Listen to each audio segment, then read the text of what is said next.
본문 고린도전서 11장 2절로 16절은 참 목회자로서 설교하기가 참 까다로운 난처하다고 그럴까 그런 본문입니다. 그러나 피해갈 수 없는 그런 말씀이기도 합니다. 이 말씀에 대한 오해도 많이 있습니다. 오늘 본문이 우리에게 무엇을 말씀하시려고 하는가 우리가 조금 진지하게 살펴볼 필요가 있습니다. 물론 고린도전서는 고린도 교회 성도들이 1차 수신자입니다. 1차 적용 대상이죠. 그러나 고린도 교회 성도들뿐만 아니라 우리에게도 적용해야 할 말씀이기도 합니다. 이 고린도 교회 안에는 여자 성도들, 여성들이 많이 있었습니다.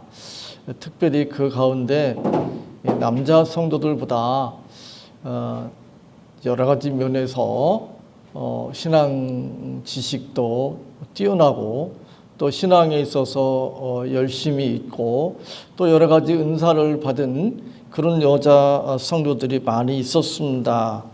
물론 오늘날도 교회 안에 고린도 교회와 비슷하게 여자 성도들 가운데 남자 성도들보다 훨씬 헌신적이고 또 열심을 내는 그런 성도들이 많이 있습니다.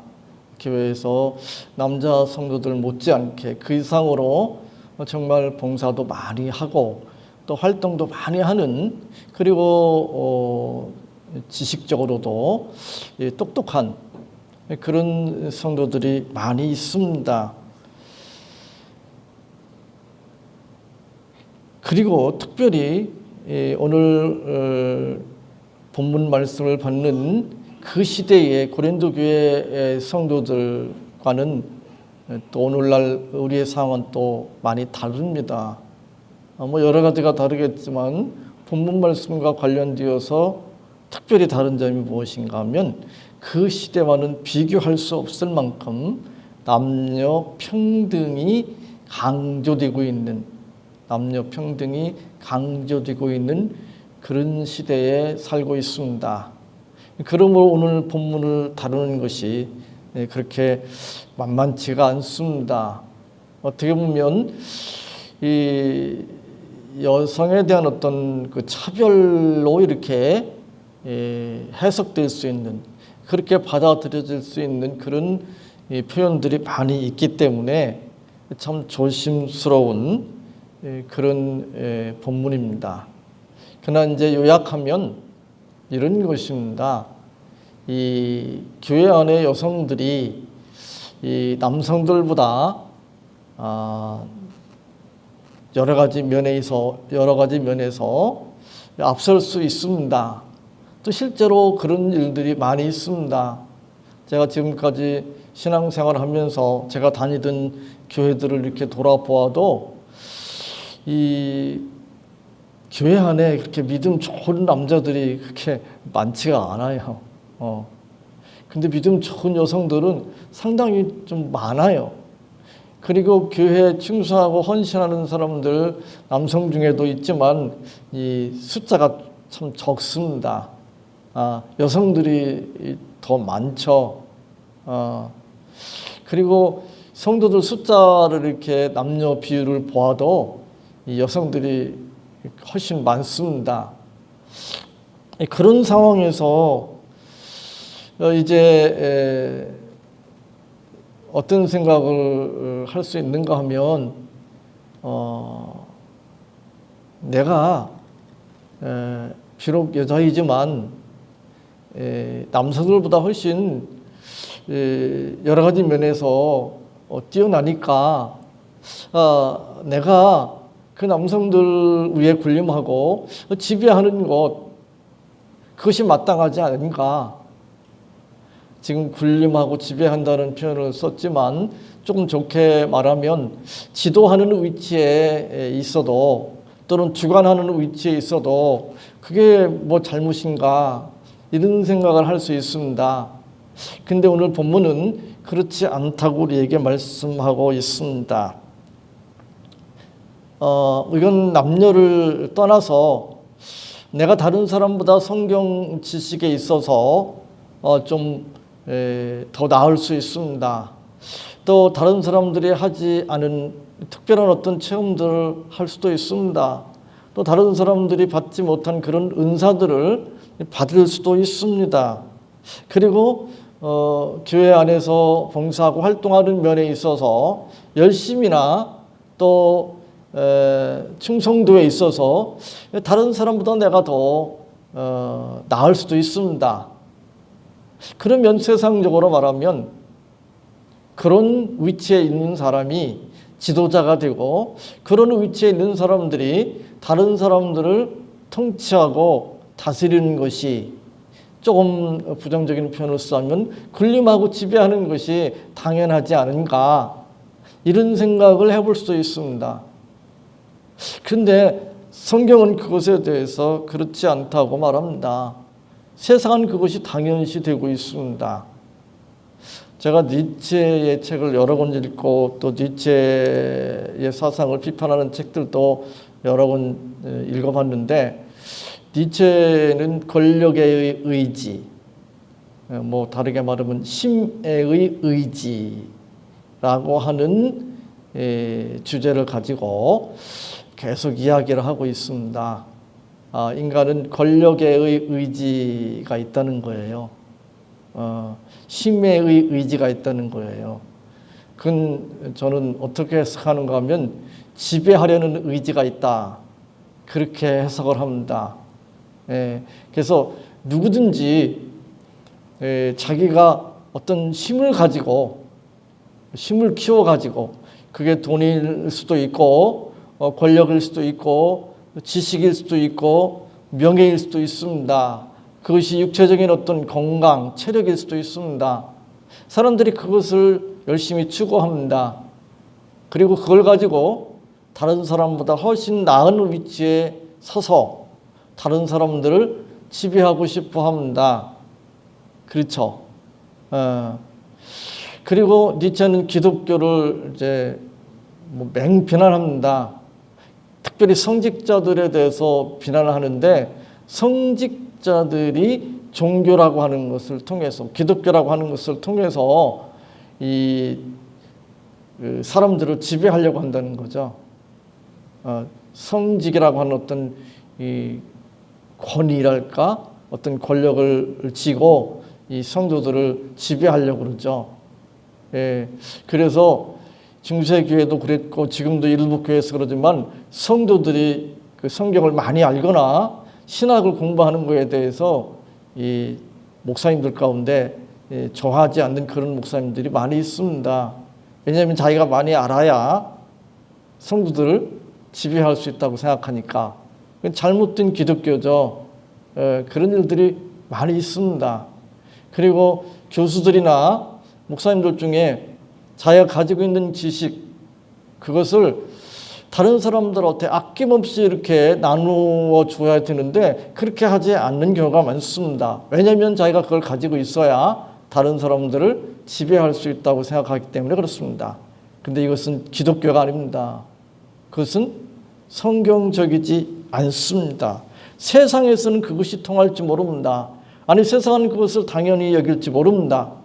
아니 기독교조차도 그렇게 변질되었고 니체가 그래서 맹비난을 했는지도 모릅니다. 그러나 성경적인 기독교, 성경적인 신앙은 그렇지 않다고 우리에게 말씀하고 있습니다. 성경은 그것을 무엇이라고 말씀하는가 하면 창조 질서를 거스르는 것이다. 창조 질서를 무시하고 짓밟는 것이다 라고 우리에게 말씀하고 있습니다. 오늘 본문은 특별히 남녀관계를 쭉 설명하고 있습니다. 하나님께서 사람을 지으실 때에 남자를 먼저 지으셨고 남자를 돕는 자로 지으셨다고 하는 창세기 말씀을 인용하고 있습니다. 그런데 이 말씀을 우리가 이제 자꾸 이 남녀 간의 어떤 우열의 차이로 이렇게 이제 해석할 여지가 있는데, 그러나 오늘 본문 후반부에 가면 그렇게 말씀하지 않습니다. 후반부에 가면 그렇게 말씀하고 있잖아요. 12절에 보면 여자가 남자에게서 난 것 같이 남자도 여자로 말미암아 났으나 모든 것이 하나님에게서 났느니라. 너희는 스스로 판단하라 라고 말씀합니다.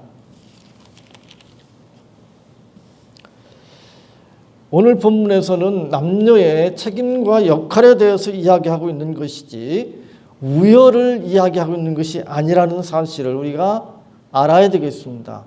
오늘 본문 말씀을 이해할 수 있도록 제가 예를 좀 들으려고 하는데, 제가 어떤 학교에 근무할 때인데 그 학교에 아주 특출난 학생이 한 명 있었습니다.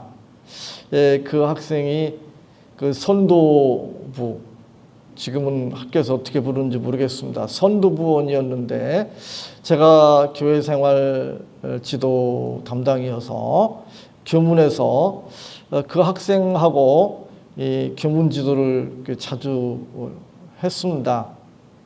근데 참 겸손해요. 그 학생은 영자 신문을 우리말 신문을 읽듯이 읽을 정도로 영어 실력이 됩니다. 그리고 전 과목이 수예요. 올수. 그리고 그냥 올수 정도가 아니라 전 과목이 100점일 때가 대부분이에요. 특출난 학생이었어요. 그런 학생은 이제 뭐 한 학교에서 몇 년에 한 명씩 나올까 말까 하는데, 그 학생은 뭐 그렇게 좀 특출난 학생이었습니다. 그런데 그 학생이 얼마나 특출난가 하면 선생님들 가운데 몇 과목 선생님들은 그 학생보다 실력이 뒤떨어졌어요. 좀 비극적이죠. 이 학생은 지금 몇 과목인지 모르겠습니다. 13과목인가 이렇게를 공부하는데 그 과목 선생님은 한 과목만 하는 거잖아요. 그리고 전공했잖아요, 대학에서. 근데 고등학생도 아니고 중학생인데 학생보다 실력이 떨어진다. 이건 이해가 안 된다고 생각할 수 있지만, 그때 당시에 연세 드신 선생님들 가운데 예전에 선생님들이 모자라가지고 실력이 없어도 선생님 된 분들이 있었습니다. 그분들이 이제 그런 경우이기도 하고, 그리고 이게 미리 이렇게 준비를 해가지고 수업을 해야 되는데 게으른 분들이 있습니다. 게을러가지고 준비를 안 하고 그냥 들어가서 수업하는 분들, 이런 분들은 이제 자꾸 딴소리하고 실수를 하죠. 그러면 이제 좀 똑똑한 학생들은 선생님한테 질문하고 선생님 골탕 먹이고 뭐 이런 일들을 합니다. 제가 어떤 고등학교에 있을 때에 이 선생님을 아주 그냥 학생들이 작정을 하고 골탕을 먹여가지고 6개월 만에 다른 데 행정내신이라고 해서 그건 아주 그 불명예스러운 것인데, 그렇게 보낸 그런 선생님들이 제가 근무할 때 몇 명 있었습니다. 좀 창피한 일이지만 그런 일들이 있습니다. 대학 같은 경우는 더 심합니다. 저도 보니까 대학 때도 그렇고 대학원 다닐 때도 그렇고 저 같은 사람보다 실력이 못한 교수님들도 있더라고요. 있습니다.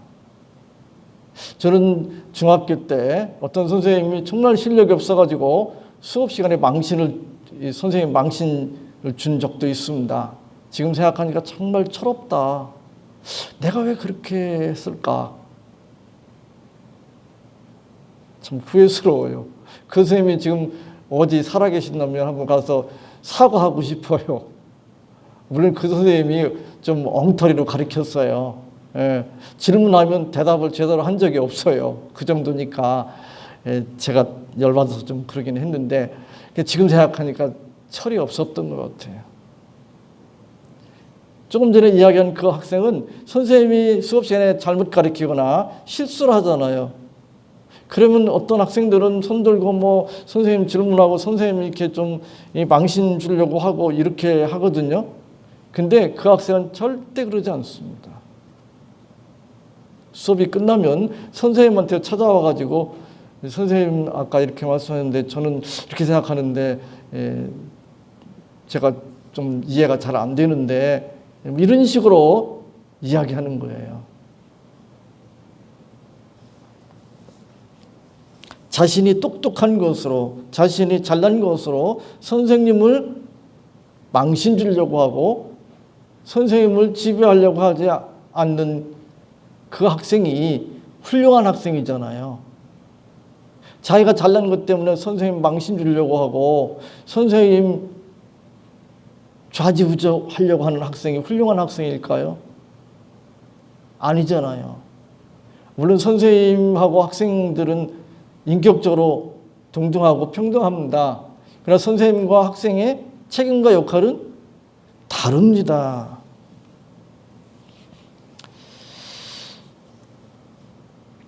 과거 50년대, 70년대, 뭐 그전에는 전 잘 모르겠습니다. 제가 산 세대만 이렇게 보면 이 부모님 세대들이 이렇게 많이 못 배웠습니다. 제가 살던 그 동네에 보면 중학교 이상 졸업한 저희 부모님 세대 가운데 중학교 이상 졸업한 분을 제가 알지를 못합니다. 한 사람도 제가 아는 사람이 없습니다. 초등학교 졸업, 그게 최고의 학력이었어요. 저희 아버님이 최고의 학력이었습니다. 초등학교 졸업에 서당 3년 다녔습니다.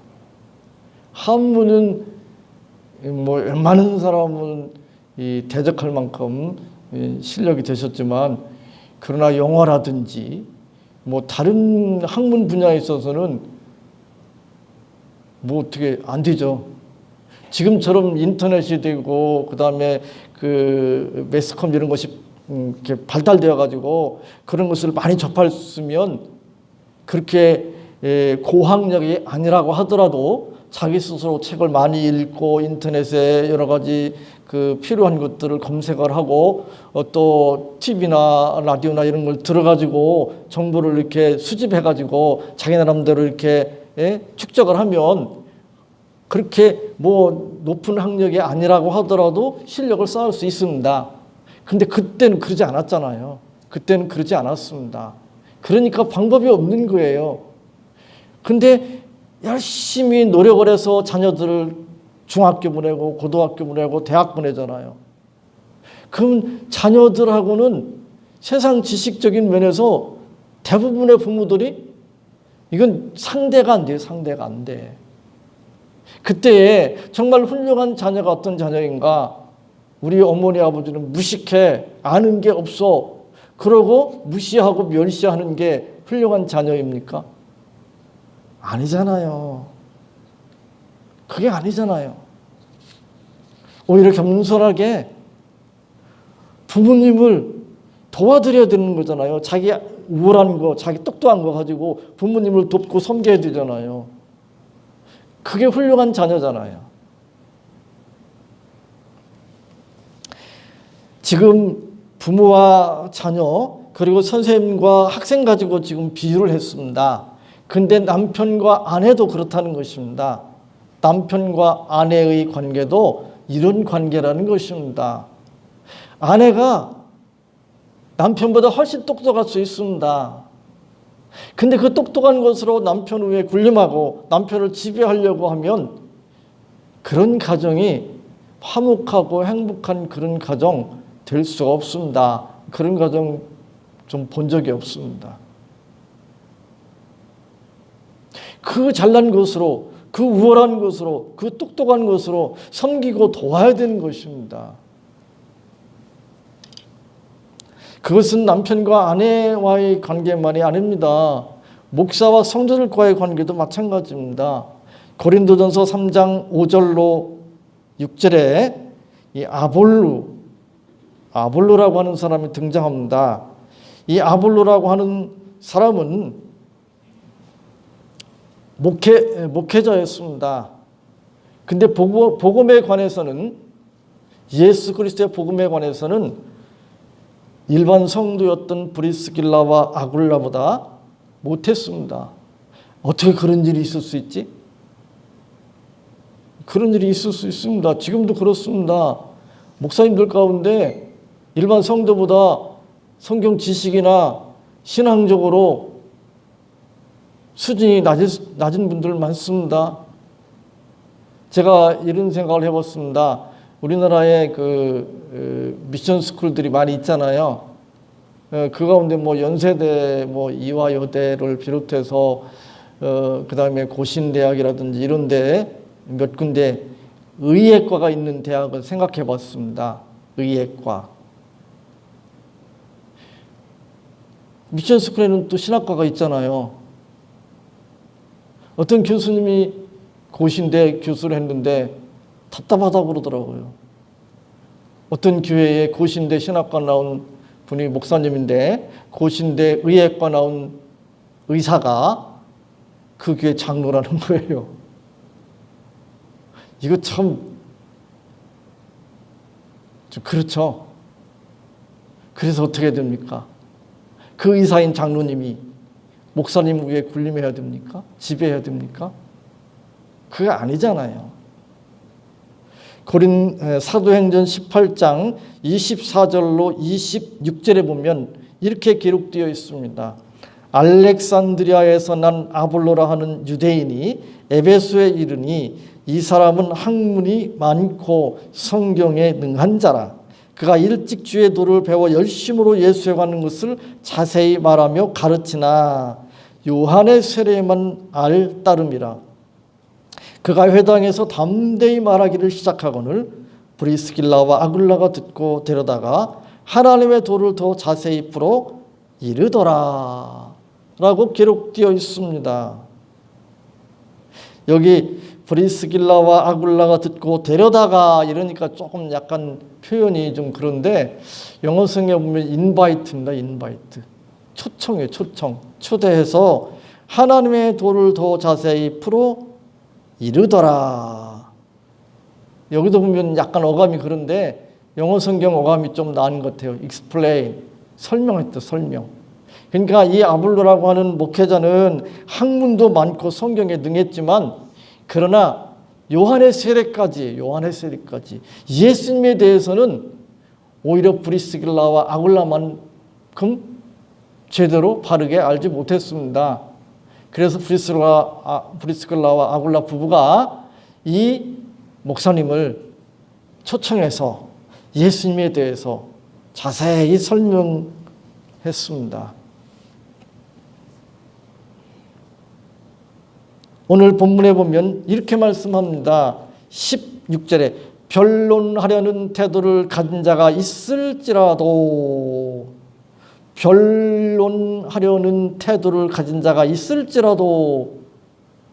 오늘 본문 말씀에 대해서 고린도 교회 성도들뿐만 아니라 우리 가운데서도 여기에 대해서 변론하려는 태도를 가진 자가 있을 수도 있습니다. 오늘날 현대교회도 여기에 대해서 변론하려는 태도를 가진 자가 있을 수 있습니다. 그런데 그건 성경적이지 않다고 말씀하고 있습니다. 이 변론하려는 태도를 가진 자가 있을지라도 라고 하는 표현을 다른 번역을 제가 이렇게 살펴보았는데 이렇게 되어 있습니다. 새 번역에 보니까 논쟁을 벌이려고 생각하는 공동 번역에 보면 딴소리를 할, 현대인의 성경에 보니까 문제를 삼는, 우리는 성경 말씀에 대해서 변론하려는 태도를 가지면 안 됩니다. 논쟁을 벌이려고 생각하면 안 됩니다. 딴소리를 하려고 하면 안 됩니다. 문제를 삼으려고 하면 안 됩니다. 왜요? 하나님의 말씀, 성경 말씀은 우리가 변론하고 따지고 또 뭐 이의를 제기하고 딴소리를 하고 그럴 말씀이 아닙니다. 우리의 창조주지 되시고 만물의 주관자 되시는 전능하신 하나님의 말씀입니다. 성경 말씀이 하나님의 말씀이고 진리라고 하는 전제 없이 우리는 신앙생활할 수가 없습니다. 물론 기독교 신자라고 그러지만 또 신학대학 교수라고 그러고 목사라고 그러지만 성경 말씀은 하나님의 말씀이고 진리라고 하는 전제를 하지 않고 신앙생활하는 사람도 물론 있습니다. 그러나 성경은 그것에 대해서 변론하려는 태도를 가진 자가 있을지라도 우리에게나 하나님의 모든 교회는 이런 규례가 없느니라 라고 말씀하고 있습니다. 우리가 다른 사람보다 어떤 면에서 우월할 수 있습니다. 어떤 면에서 똑똑할 수 있습니다. 그거 부정하라는 뜻은 아닙니다. 그러나 세상에서는 그걸 가지고 다른 사람을 지배하려고 합니다. 군림하려고 합니다. 그거 가지고 누리려고 합니다. 그러나 기독교 신자라면 그런 자세를 가지면 안 됩니다. 내가 다른 사람보다 똑똑한 걸 가지고 다른 사람보다 잘난 것 가지고 다른 사람보다 우월한 것 가지고 그걸 무엇에 사용하는 거예요? 다른 사람을 군림하고 지배하는 데 사용하는 것이 아니라 다른 사람들을 돕고 섬기는 데 사용해야 합니다. 그것이 부부 간일 수도 있고 부모 자식 간일 수도 있고 선생님과 학생 사이일 수도 있고 또 목회자와 또 성도 사이일 수도 있습니다. 그것은 우열의 문제가 아닙니다. 책임과 역할의 문제라고 하는 것을 우리가 분명하게 짚고 넘어갈 필요가 있습니다. 물론 자녀보다 부모가 또 제자보다 스승이 또 성도들보다 목사가 훨씬 우월하면 좋겠다. 그런 생각할 수도 있겠습니다. 그러나 또 뒤집어 볼 수도 있습니다. 우리가 이런 이야기 하잖아요. 우리 자녀들이 있는데 다른 사람들이 그 자녀들을 평가할 때 야, 당신 아들은 말이야 당신보다 훨씬 나은 것 같아. 이래야 되는 거 아니에요? 당신 아들은 당신보다 훨씬 못한 것 같대. 그럼 기분 좋아요? 그러지 않습니다. 그 잘못된 거잖아요. 마찬가지예요. 우리가 좀 바꿔서 생각해 볼 필요가 있습니다. 내가 학생들을 가르쳤는데 학생들이 나보다 더 훌륭하게 되는 거, 그게 훌륭한 선생님이에요. 사실 자녀를 나보다 더 훌륭하게 키우는 게 훌륭한 부모예요. 우리가 그런 입장에서 또 생각해 볼 수도 있습니다. 그러므로 나의 잘난 것, 나의 우월한 것, 그거 가지고 다른 사람 위해서 군림하려고 지배하려고 하는 대신에 그걸 다른 사람들에게 나눠주고, 뭐 공유라는 말을 많이 쓰죠. 공유하고 또 그거 가지고 다른 사람들을 돕고 섬길 수 있는 그런 복된 성도들 다 되시기 바랍니다. 하나님 감사합니다. 오늘 이 말씀 붙들을 수 있도록 도와주시옵소서. 믿는 자로서 어떻게 사는 것이 하나님의 뜻에 합당한지 오늘 다시 한번 확인시켜 주시니 감사합니다. 저희들이 다른 사람보다 우월한 것이 있다고 할지라도 잘난 것이 있다고 할지라도 사도 바울의 고백처럼 이 모든 것이 하나님의 은혜인 줄 믿습니다. 그저 감사하면서 그 우월한 것으로 군림하고 지배하려는 대신에 다른 사람들을 섬기고 돕는 자로 살아갈 수 있도록 은혜 베풀어 주옵소서. 예수님께서 하나님이심에도 불구하고 피조물의 모습으로 자신을 낮추셔서 죄인의 모습으로 저희들의 모든 죄를 대신해서 십자가에 돌아가시는 그 놀라운 구속의 역사를 행하신 것 같이 저희들 또한 그렇게 살아갈 수 있도록 늘 도와주시고 인도해 주옵소서. 예수님의 이름으로 기도하옵나이다. 아멘.